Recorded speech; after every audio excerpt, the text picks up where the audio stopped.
नमस्कार। कार्यक्रम झारखंड विकास की ओर में आपका स्वागत है। केंद्र सरकार की तरफ से ग्रामीण क्षेत्रों के साथ साथ किसानों के विकास के लिए कई कार्यक्रम चलाए जा रहे हैं। ऐसा ही एक कार्यक्रम है जल छाजन कार्यक्रम, जिसका उद्देश्य है जल जंगल जमीन के संरक्षण के साथ साथ खेती का विकास करना। इसी कड़ी में आज आपको दिखाते हैं किस तरह से सिमडेगा के कोचागेड़ा में जल छाजन कार्यक्रम के जरिए यहाँ पर ग्रामीण कार्य कर रहे हैं। आज बारिश की कमी की वजह से कई समस्याएं उत्पन्न हो जाती है। ऐसे में यहाँ के ग्रामीण जल छाजन कार्यक्रम के जरिए पानी का बचाव कर रहे हैं, जिससे पानी के अभाव की वजह से सिंचाई या पानी की दूसरी समस्याओं से उन्हें सामना ना करना पड़े। तो देखते हैं किस तरह से जल छाजन कार्यक्रम के जरिए यहाँ पर किसान आगे बढ़कर काम कर रहे हैं और किस तरह से पानी का बचाव कर रहे हैं। झारखंड राज्य के सिमडेगा जिले के कोचाडेरा में किसानों द्वारा जल छाजन योजना अपनाकर कृषि कार्य एवं मछली पालन के क्षेत्र में बेहतरीन कार्य किया जा रहा है। कोचाडेरा के किसान जल छाजन को लेकर काफ़ी जागरूक हो चुके हैं। ऊपरी हिस्सों के खेतों में बने मेढ़ों पर ट्रेंच कटिंग कर वर्षा के जल को संरक्षित किया जा रहा है।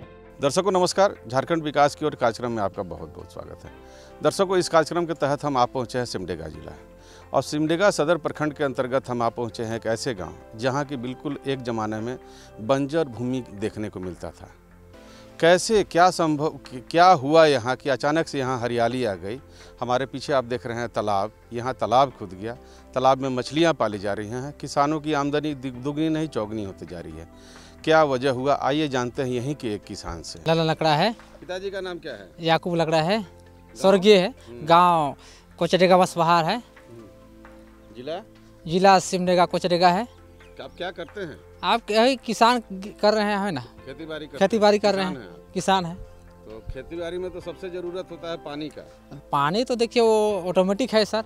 पानी का पानी से हम नहीं हो सकता है। पहले हम इस एरिया तो हमने सुना है पहले बंजर था। नहीं, पक्का सर, देखो बंजरे था सर, बिल्कुल पक्का बंजर था। तो कैसे हरियाली कैसे आ रहा है? देखो आप जल छाजन नवाबपुर तरफ से हमको तालाब मिला है सर, है ना। उस तरफ से अभी मिल रहा है, अभी हमको कुछ लाभ पूरा पक्का मिल रहा है, लाभ है ना। पहले इस एरिया में खेती नहीं होती थी?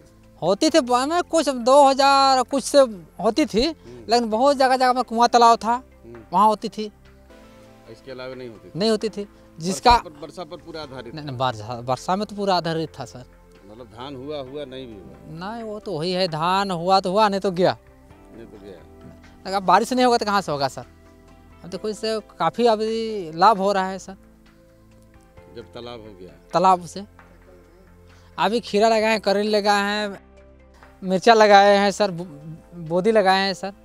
अच्छा ये बताइए लकड़ा जी, जब पहले तालाब नहीं था तो वर्षा पर ही आधारित था खेती बाड़ी, तो फिर आप जब वर्षा पर खेत हुआ नहीं हुआ, धान हुआ नहीं हुआ, उसके बाद आप क्या करते थे? बाहर चलते थे सर। बाहर जाते थे कमाने? क्या करेंगे सर? कमाने के लिए? कमाने के लिए यहाँ से पलायन करते थे? हाँ, तो क्या करें, पलायन करना था सर। बाहर चल जाते थे, बहुत लोग चल जाते थे साथ में। हम ही बहुत लोग को लेके अपना पेट के लिए अभी किए हैं सर, और खुद आप लोग के दुए से हम अभी काफ़ी हैं सर। तो अब ये जब तालाब हो गया तो अब तो पलायन नहीं करते हैं, अब तो ये घर में नहीं, अभी तो हम काफ़ी साल हो गया, 2008 से हम घर में है सर, यही कर रहे हैं सर। और रात दिन खेती बाड़ी कर रात दिन कर रहे हैं। हर समय का फसल लेते हैं? हर समय के लिए। अभी इसको ख़त्म होगा तो अभी यहाँ लगाएंगे, मक्की लगाएंगे सर। ऊपरी सतह में स्थित खेतों पर ट्रेंच कटिंग के माध्यम से बरसात के दिनों में जल को जमा किया जाता है। वहीं निचले हिस्से में बने खेतों पर तालाब का निर्माण कर ऊपरी हिस्सों के खेतों में संरक्षित पानी को निचले हिस्सों में बने तालाबों पर गिराया जा रहा है। इससे सालों भर तालाबों में पानी लबालब भरा रहता है। पहले ये इस एरिया की क्या स्थिति थी? पहले तो इस एरिया की भूमि बंजर जैसी थी, जो पहले गर्मी खेती या धान सब भी नहीं हो पा रही थी। तो इसी तालाब से अब लाभ भी हो रहा है। इस तालाब से लाभ हो रहा है जी। तो पहले तो ये तालाब ही नहीं खुदाया होगा, इसके लिए तो और भी लोग कुछ काम किए होंगे। पहले सब लड़का लोग बाहर कमाने के लिए चल जाते थे, फिर ये सुविधा हुआ, तब से कृषि का काम कर रहे हैं, खेती बाड़ी करके अपना जीविका उपार्जन कर रहे हैं। तो जलछाजन वाले आए, पहले ट्रेंच वगैरह भी काटे? जी हाँ, ट्रेंच भी काटे, बाद में ये कटिंग हुआ। बरसात का पानी रुक रहा है, फिर ये जो मेड़बंदी हुआ सर, फिर डाँड़ का उससे बरसात का पानी रोक रहा है। तो उसमें धान की भी खेती अच्छी होती होगी? धान की भी खेती अच्छी हो रही है और ये मूंगफली सब, टमाटर सब अच्छी हो पा रही है। पानी रहने के कारण आसपास के क्षेत्रों में सिंचाई की सुविधा बढ़ी है, जिससे साल भर में 3 बार फसल उगाया जा रहा है। खेती बाड़ी के साथ साथ तालाब मछली पालन का भी एक महत्वपूर्ण स्रोत बना है। मछली पालन कर हिस्सा है? हाँ, मछली का पालन किए हैं सर। अच्छा, तो फायदा होला? फायदा पक्का है सर, फायदा तो पूरा है सर, है ना। जैसे मछली पालन से हमको बहुत फायदा है, पानी से भी फायदा है, इससे तालाब से भी फायदा है, और अभी भी हमको बहुत फायदा है सर। देखिए अभी हम खेती किए हैं, है ना, जितना भी यहाँ से लगाए हुए हैं सिंचाई यहीं से कर रहे हैं सर, तालाब से कर रहे हैं। अभी हम कहीं नीचे से नहीं किए हैं सर, जो भी किए हैं यहाँ से नीचे तक देख रहा है जमीन, आप दिखाइए ना आपको, वहाँ तक यहीं से किए हैं। खेती पर आश्रित नहीं था पब्लिक, यहाँ का किसान, यहाँ का ज़मीन पूरा बंजर था, खाली वर्षा का पानी से आश्रित था। जब वर्षा हुआ तब खेती होता था, लेकिन आज नाबार्ड जलछाजन के तरफ से जो सरकार का योजना है, जो ट्रेंच का कटिंग हुआ टाँड़ में, तो उसमें ट्रेंच का कटिंग होने से जितना वर्षा का पानी ट्रेंच में जमा होता है और वो ज़मीन में रिस कर नीचे आता है, और वो पानी को, बरसात का पानी को रोकने का काम किया और ज़मीन के अंदर भेजने का काम किया, ताकि हम लोग का जो भी खेती हम लोग करते हैं, धान का खेती करते हैं या तो सब्जी का खेती, तो उसमें जो ट्रेंच में पानी घुसता है तो नीचे का ज़मीन में नमी होता है, तो हम लोग का फसल अच्छी खेती होती है, नमी से अच्छा हम लोग का फसल होता है। राज्य सरकार के माध्यम से सिमडेगा जिले में कई निजी एवं सरकारी तालाबों का गहरीकरण तथा जीर्णोद्धार कार्य किया गया है। साथ ही जिले में मनरेगा के तहत 586 तालाब, चेक डैम तथा डोभा का निर्माण हुआ है। इससे ग्रामीण पशुपालन, मछली पालन सहित कृषि कार्य करने में किसानों को सुविधा हुई है। तो ट्रेंच का सबसे बड़ा फायदा ये है सर इसमें कि हम लोग बहुत कम पैसे में, मतलब 1 हेक्टेयर इसका जो कैलकुलेशन है अप्रोक्स 1 हेक्टेयर में हम लोग का 10 से 12 हज़ार रुपये कॉस्ट आता है। और टेक्निकल जो इसका कंसेप्ट है कि झारखंड में और इस खासकर सिमडेगा डिस्ट्रिक्ट, गुमला डिस्ट्रिक्ट में जनरली 1000 mm 1200 mm बारिश होती है, इसका थोड़ा कम हुआ है। तो उसमें उस ट्रेंच में अगर हम 1 हेक्टेयर में ट्रेंच अगर हम बना देते हैं तो हम लोग का जो डायमीटर है लगभग 20 feet, 3 feet into 3 feet depth और चौड़ाई लेकर के, तो उसमें लगभग 400 के आसपास ट्रेंच बनता है। और उसका कैलकुलेशन ये है, मतलब हम लोग भी आश्चर्य करते हैं, 1 करोड़ लीटर पानी को वो एब्जॉर्ब करता है। तो एक बड़ा सा वॉल्यूम है वाटर को, जो 1 करोड़ लीटर वाटर को एब्जॉर्ब करके अपने अंदर डाल लेता है। तो हम लोग ऐसे उसको वाटर बैंक भी कहते हैं। और उससे जो रिचार्ज होकर के नीचे जो हम लोग यहाँ तालाब देख रहे हैं, तो इसके नीचे और भी सीरीज में तालाब बने हुए हैं जो जलछाजन नाबार्ड से ही बना है। तो उसमें मतलब इसमें तो पानी पहले तो नहीं होता था, मतलब अभी मार्च होते होते सूख जाता है। आगे भी कुछ एक डोभा था छोटा सा, तो मैं देखा हूँ आकर के 2 साल पहले, वो जनवरी फरवरी होते होते डोभा सूख जाता था। लेकिन आज आप देख रहे हैं कि इस तालाब में लबालब पानी भरा है, 2-3 लोग ने लगा के भी रखा है, पानी खींच रहे हैं, बारिश उधर से सब्जी उब्जी भी लगा के सब अच्छे से इसकी पटवन भी इससे कर रहे हैं। और फिर भी इसमें पानी रहेगा, कितना हो पानी खींचेंगे इससे पानी रहेगा। जैसा मैंने बताया उस कॉर्नर पे अभी भी पानी रिस के आ रहा है, तो वो आते रहेगा पानी, और ये खाली भी नहीं होगा, ये पानी निकालते रहेंगे, पानी आता रहता है। तो सबसे बड़ा किसान लोग को पानी का आवश्यकता होता है। सरकार अगर बहुत सारी योजनाएं दे देती है, बहुत सारा इंस्ट्रूमेंट दे दे, बहुत सारा ट्रैक्टर दे दे, पावर टिलर दे दे, लेकिन पानी नहीं हो तो फिर वो तो कुछ नहीं कर सकता। कोचा डेरा में पानी को संजो कर रखने का पारंपरिक तरीका काबिले गौर है। यहाँ के ग्रामीण अपने खेतों के आसपास मिट्टी भराई के लिए बने गड्ढों में पानी बचाते हैं तथा उसका उपयोग खेतों की सिंचाई के लिए करते हैं। इतना ही नहीं, उससे उन्हें अपने अगल बगल के खेतों में हरियाली को बचाने में मदद मिलती है। ट्रेंच कहते सर मिट्टी का कटाव सर, मिट्टी का कटाव रुकता है सर। और लगभग एक ट्रेंच में सर हमारा मतलब 3000 लीटर पानी वो होता है। मतलब एक प्रकार सर हमारा पानी का बहाव जो था वो रुक गया सर, रन ऑफ जो बोलते हैं सर, वो रुक जाएगा। उसके बाद मिट्टी का कटाव रुक जाएगा सर। तो ये कहीं ना कहीं सर बहुत बेनिफिट्स है। जहाँ पे खेती सर बिल्कुल नहीं होता था, अभी सर 1 साल के बाद वहाँ पे कुछ ना कुछ लगने लगता है सर। इस कार्यक्रम का मुख्य उद्देश्य जल, जंगल, जमीन, जन एवं जानवर के विकास एवं संवर्धन के साथ साथ टिकाऊ जीविकोपार्जन एवं खेती का विकास करना है। तो यहाँ पर जो कोचडेगा गांव है, इसको बांस पहाड़ बोलते हैं, जैसा नाम ही है बांस पहाड़। ये पूरा एरिया बंजर था। हम लोग आया करते थे आज से 5 साल पहले। पूरा एरिया में आपको कुछ एक मतलब घास तक नहीं दिखाई देता था। हरा घास भी देखना मुश्किल था। लेकिन आज के समय में ऐसा है कि वाटर शेड का एक प्रोजेक्ट है यहाँ पर चलाया गया और लगभग 200 हेक्टेयर एरिया है, लंबा चौड़ा एरिया है। आपका देखेंगे पूरा घूम करके, तो ये 200 हेक्टेयर के एरिया को ट्रीटमेंट किया गया। इसको बोलते हैं रिच टू वैली जो कंसेप्ट है हमारा, कि ऊंचाई से जो बारिश का पानी गिरता है और ऊंचाई से जो नीचे की ओर जाता है, ये एक आइडियल प्लेस मिला और यहाँ पर प्रोजेक्ट को चलाया गया। और ऊपर में पूरा ट्रेंच कटिंग किया गया, ट्रेंच का बंड किया गया और वर्षा जल को संरक्षित किया गया। और उसके बाद कई तालाब नीचे खोदे गए हैं और किसानों के खेती में सिंचाई वगैरह हुआ। यहाँ के किसान जो हमेशा एक मौसम फसल धान करते थे, उसके बाद बाहर चले जाते थे। लेकिन आज के समय में आप देख रहे हैं, क्योंकि मैं जानता हूँ कि मैंने देखा यहाँ के किसानों को कि कितनी दुर्दशा स्थिति थी। आज के समय में ये अपने फसल को बेचते हैं, मछली पालन करते हैं और बेहतर महसूस करते हैं। और हम इस जगह को पूरे सिमडेगा जिला के जो किसान हैं, जो जलछाजन से दूर भागते हैं, जलछाजन से उनको समझ में नहीं आता है, तो उन चीज़ों को दिखाने के लिए यहाँ पर हम लोग एक्सपोजर कराते हैं कि आप इस जगह को देखिए और समझिए कि कैसे किसान जो है अपने आय को दोगुनी कर सकता है और क्या तरीका होता है और क्या उसका विश्वास। तो हम किसानों को विश्वास दिलाने के लिए भी इस जगह को हम लोग एक उस प्लेस के रूप में इस्तेमाल करने हैं, एक्सपोजर के लिए इस्तेमाल करते हैं और उनको जो है सो हम यहाँ पर ला करके दिखाते हैं। और देखने के बाद उनको ये समझ में आता है कि नहीं, सचमुच में जल संरक्षण की योजना जो है बहुत बढ़िया है। ये पूरा एरिया जो 200 हेक्टेयर का आप देख रहे हैं, ये पूरा एरिया हरा भरा है और हरा भरा होने का सिर्फ एक ही जो है वो मकसद है और एक ही जो उसका लक्ष्य है उसका है कि किसानों की आय को दुगना करना। और दुगना ही नहीं, हमको लगता है कि किसानों की आय कई गुना बढ़ गई है।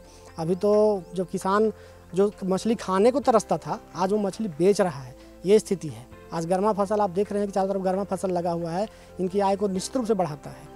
तो इस प्रकार की किसानों की जो आय है, किसानों की जो जिंदगी है, रहन सहन का स्तर है, सब कुछ में सुधार हुआ है। हमारे पर्यावरण के लिए बेहद जरूरी है कि हम उचित मात्रा में पानी का प्रयोग करें और पानी की बर्बादी से बचा जा सके।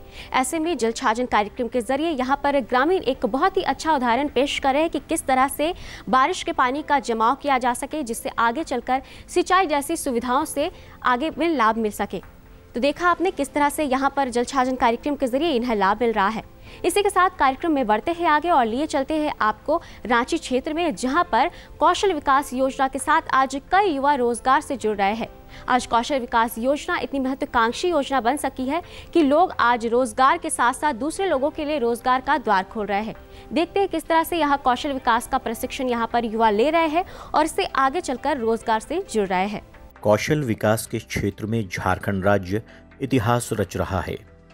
केंद्र एवं राज्य सरकार के आपसी समन्वय से पूरे राज्य में कौशल विकास प्रशिक्षण केंद्र चलाए जा रहे हैं। राज्य के कम पढ़े लिखे युवाओं को भी प्रशिक्षित कर हुनरमंद बनाया जा रहा है। पिछले दिनों 10 जनवरी 2019 को राज्य सरकार द्वारा खेल गांव में बिरसा मुंडा स्टेडियम में ग्लोबल स्किल समिट 2019 का आयोजन किया गया था। इस स्किल समिट में राज्य के विभिन्न जिलों से पहुंचे लगभग 1,06,000 युवाओं को निजी क्षेत्र में नियुक्ति पत्र सौंपा गया है। दर्शकों नमस्कार, झारखंड विकास की ओर कार्यक्रम में आपका बहुत बहुत स्वागत है। इस कार्यक्रम के तहत आज जो हम खेल गांव आए हुए हैं, यहाँ पर कौशल विकास का बहुत बड़ा मेला लगा हुआ है। यहाँ सरकार की ओर से प्रधानमंत्री कौशल विकास योजना के तहत सक्षम झारखंड कौशल विकास योजना के तहत यहाँ के जो युवा कौशल पा रहे हैं और कौशल से कुशल हो रहे हैं। आइए एक युवा से जानने की कोशिश करते हैं। आप अपना परिचय दीजिए। मेरा नाम मोहम्मद तौहीद आलम है, मैं धनबाद से हूँ। मैं यहाँ पे ट्रेनिंग लेने के लिए मेरे दोस्त लोग इन्फॉर्मेशन दिए थे, तो वहाँ से मैं यहाँ पे आया और यहाँ पे मैंने देखा जाना वेंचर स्किल में। अच्छा, हाँ, JSDM। किस चीज़ का ट्रेनिंग लिया? ट्रेनिंग किस चीज़ का? ऑटोमोटिव सर्विस टेक्नीशियन लेवल 3 का कोर्स किया मैंने। और यहाँ पे आके मतलब हम लोग को बहुत कुछ सीखने को मिला, जैसे कि जॉब का भी लेटर दो जैसा आया, एक इंडेक्स का, डिस्ट्रिक्ट इंडेक्स का, और दूसरा मतलब मारुति सुजुकी का। तो हम लोग को इंटरेस्टिंग के दौरान कुछ पैसा वगैरह लग पड़ा? नो सर, हम लोग को पैसा वैसा कुछ नहीं लगा। यहाँ पर सब रहना खाना पीना सब यहाँ फ्री हम लोग का सब। जी हाँ, एकदम सब। तौफीक ये बताइए, अगर ये सरकार की ओर से सुविधा नहीं मिलता जी तो क्या ये आप ट्रेनिंग कहीं कर पाते? हम लोग इस ट्रेनिंग को नहीं कर पाते हैं, क्योंकि हम लोग को ट्रेनिंग करने में यहाँ ऐसा ज़्यादा पैसा खर्चा होता और जो हम लोग के घर के हिसाब से नहीं हो पाती। और ये हम लोग की सरकार जो है वो अच्छा सुविधा हम लोग को दी है और इससे हम लोग आगे बढ़ रहे हैं धीरे धीरे। ट्रेनिंग भी मिला, साथ में अब आपको प्लेसमेंट भी मिल रहा है। हाँ जी सर। सरकार को क्या कहना चाहेंगे? सरकार को हम बहुत दिल से शुक्रिया अदा करना चाहते हैं कि वो ऐसे ही हम लोग जैसे मतलब स्टूडेंट लोग को आगे बढ़ाने का कोशिश करें। इस पूरी नियुक्ति में 25% युवाओं ने झारखंड में नौकरी पाई है। अधिकतर युवा 8 से 10,000 के स्लैब में हैं, तो कईयों को 22,000 से लेकर 35,000 के मासिक पैकेज भी मिल रहे हैं। झारखंड के रांची, रामगढ़, गुमला, पूर्वी सिंहभूम, पश्चिमी सिंहभूम, सरायकेला खरसावां, देवघर, धनबाद, दुमका, कोडरमा, लोहरदगा, बोकारो एवं गिरिडीह इत्यादि जिले में मेगा स्किल सेंटर संचालित है। मेरा नाम सादिक जफर है, मैं रांची से हूँ और मैं गांधीनगर ऑटोमोबाइल वेंचर से ट्रेनिंग ले रहा हूँ। वहाँ हमें सभी सुविधा दी जाती है, रहने की, खाने पीने की, और जो क्लास होती है सारी सुविधा फ्री दी जाती है। और हम लोग वहाँ अच्छे से ट्रेनिंग ले रहे हैं और हम लोग को प्लेसमेंट भी हो चुका है। प्लेसमेंट भी हो चुका है। अगर ये ट्रेनिंग कहीं आप बाहर करते तो क्या ऐसी स्थिति थी कि आप बाहर कर सकते थे? नहीं, ये ट्रेनिंग जो हम लोग कर रहे हैं, अगर हम लोग अपने से करते तो ये ट्रेनिंग हम लोग के लिए नहीं हो पाता। क्या कि बाहर में अगर ये ट्रेनिंग हम ले कहीं पर प्राइवेट में तो कितना खर्च आएगा? कम से कम अगर ट्रेनिंग हम लोग बाहर से करते हैं तो 1 से 1.5 लाख रुपए खर्चा आ सकता है। ये रहने आम गरीब व्यक्ति कर सकता है ये ट्रेनिंग? नहीं, ये ट्रेनिंग आम गरीब व्यक्ति, हम लोग के जैसे व्यक्ति नहीं कर सकता है। तो ऐसे युवाओं को जो सरकार ट्रेनिंग दे रही है, रोजगार भी मुहैया करा रही है, सरकार को आप क्या कहना चाहेंगे? सरकार को मैं बहुत अपने दिल से धन्यवाद देना चाहूँगा जो हमें ये ट्रेनिंग देने के लिए ये कोशिश कर रही है, चला रही है। हाँ, सारा सुविधा हम लोग को। प्रशिक्षण प्राप्त किए हुए युवाओं को निजी क्षेत्र में नियुक्ति हुई है। 10 जनवरी 2019 को खेलगांव में आयोजित ग्लोबल समिट 2019 की अध्यक्षता मुख्यमंत्री श्री रघुवर दास ने की। कार्यक्रम में राज्यपाल श्रीमती द्रौपदी मुर्मू मुख्य अतिथि और केंद्रीय मंत्री धर्मेंद्र प्रधान विशेष अतिथि के रूप में शामिल हुए। देशी विदेशी कंपनियों के सीईओ, सीएमडी एवं एमडी शामिल थे। झारखंड के युवा हुनरबाज हैं, लेकिन उपयुक्त मंच नहीं मिल पाने के कारण उनकी प्रतिभा को मंजिल नहीं मिल पा रही थी। मेरा नाम नसीम अंसारी है, मैं रांची जिले के कांके प्रखंड से हूँ और मैं अभी दीनदयाल उपाध्याय के अंतर्गत वेंचर स्किल इंडिया गांधीनगर से ट्रेनिंग कंप्लीट किया हूँ और वहाँ से मुझे अच्छी जॉब भी प्लेसमेंट हुआ है अच्छी जगह पर। ट्रेनिंग के बाद प्लेसमेंट, ट्रेनिंग के दौरान ये क्या बताया गया था कि प्लेसमेंट मिलेगा? जी, ट्रेनिंग के दौरान बताया क्या था कि आपको 100% प्लेसमेंट दिया जाएगा। अच्छा, ये बताइए कि ऐसे युवा जो आज भी इन सब चीज़ से दूर हैं और कहीं ना कहीं पलायन के लिए दूसरे राज्यों में जाते हैं काम करने के लिए, उन युवाओं के लिए आप क्या कहना चाहेंगे? उन युवाओं से मैं यही कहना चाहूँगा कि अगर आपका मौका मिले ऐसे इंस्टीट्यूट से जुड़ने का तो जुड़ जाइए, इसमें बेहतर करियर है। और गरीब छात्रों से मेरी दरख्वास्त है कि वो ज़्यादा से ज़्यादा मात्रा में नामांकन कराए और हमारे प्रधानमंत्री का जो सपना है उसे साकार करें। झारखंड की रघुवर सरकार ने हर युवा को हुनरमंद बनाकर उन्हें आर्थिक रूप से मजबूत बनाने के लिए पहल की।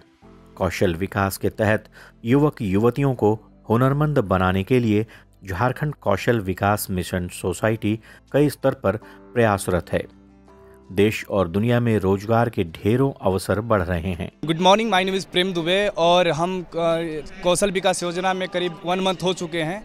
मेरा लिए पॉसिबल नहीं था कि मैं ऑटोमोबाइल का या फिर ऑटोमोबाइल का कोर्स कर सकूं, टेक्नीशियन इंजीनियर बन सकूं, यहाँ पे ट्रेनिंग लिया मैंने, उसके बाद सीरियस तरीके से कर रहा हूँ। आगे चल के मुझे उम्मीद है कि इससे एक सफलता मिलेगी। और हर लोगों को मैं कहना चाहता हूँ जिनके पास कोई रोज़गार नहीं है या फिर अलग अलग काम करते हैं और कुछ करने का जुनून रखते हैं, वो करें, आकर ट्रेनिंग कर सकते हैं। यहाँ पे तरह तरह के यहाँ पे क्या बोल सकते हैं, दीनदयाल उपाध्याय कौशल केंद्र में अलग अलग ट्रेड है जिसमें उनको जॉब प्रोवाइड किया जाएगा। 100% उनका प्लेसमेंट होती है और लाइफ सिक्योर हो जाती है उनका। देश और दुनिया में रोजगार के ढेरों अवसर बढ़ रहे हैं। इसे देखते हुए राज्य सरकार आदिवासी जनजाति और पिछड़े बच्चों को कुशल बना रही है। कौशल विकास प्रशिक्षण के तहत प्रशिक्षित होकर बच्चे आज दुनिया भर में अपनी योग्यता का लोहा मनवा रहे हैं, प्रदेश का नाम रोशन कर रहे हैं, झारखंड और भारत की क्षमता से दुनिया को परिचित करा रहे हैं। इसके बारे में स्विंग मशीन ऑपरेटर सिलाई करती हूँ। अच्छा, सिलाई का ट्रेनिंग ले रही हूँ मैं। आप एक विद्यार्थी हैं? जी सर। कहाँ पढ़ाई करती हैं? कोडरमा। तो ये सिलाई की ट्रेनिंग की आवश्यकता क्यों पड़ी? मैं एक गरीब परिवार से हूँ, इसलिए मुझे सिलाई की जरूरत पड़ी। तो आपके पिताजी क्या करते हैं? किसान है, खेती बाड़ी करते हैं। जी सर। तो आप घर की आर्थिक स्थिति अच्छी नहीं होने की वजह से आपने ट्रेनिंग की? जी सर। ट्रेनिंग के दौरान आपसे क्या क्या मांगा गया? कुछ नहीं सर, यहाँ तो मुझे सुविधा दी गई। क्या? खाने के, रहने की, और मैम मेरी जो अच्छी ट्रेनर है वो मुझे सिखाती है बढ़िया से। जी सर। आपको क्या लगता है ये ट्रेनिंग पा के आप अपने पैरों पर खड़ी हो सकती हैं? जी सर। अच्छा ये बताइए, अगर ये ट्रेनिंग सरकार की ओर से निःशुल्क नहीं होता तो क्या यही ट्रेनिंग आप बाहर कर सकती थी? नहीं सर, नहीं कर सकती थी मैं। नहीं कर सकती थी? क्यों नहीं कर सकती थी? क्योंकि पैसा नहीं है ना, मतलब गरीब परिवार से। जी सर। इसलिए कर नहीं पाएंगे? जी सर। अच्छा, ऐसी लड़कियां जो 9th 10th करके घर में बैठी रहती हैं, उनके लिए आप क्या कहना चाहेंगे? कि उन्हें भी आके उन्हें भी रोजगार मिले और ये एक्सेल डाटा सर्विसेज कोडरमा में आए और सीखें। झारखंड में वर्ष 2022 तक कौशल विकास प्रशिक्षण कार्यक्रमों के माध्यम से कुल 20 लाख युवाओं को कौशल प्रशिक्षण दिया जाना है। दीनदयाल उपाध्याय कौशल केंद्र झारखंड कौशल विकास मिशन सोसाइटी के अन्य प्रशिक्षण कार्यक्रमों में सहायता पहुंचाने वाले महत्वपूर्ण सहयोगी के रूप में कार्य कर रहे हैं। तो देखा आपने किस तरह से कौशल विकास योजना से आज कई युवा लाभान्वित हो रहे हैं। आज के कार्यक्रम में बस इतना ही, मुझे दीजिए इजाजत, नमस्कार।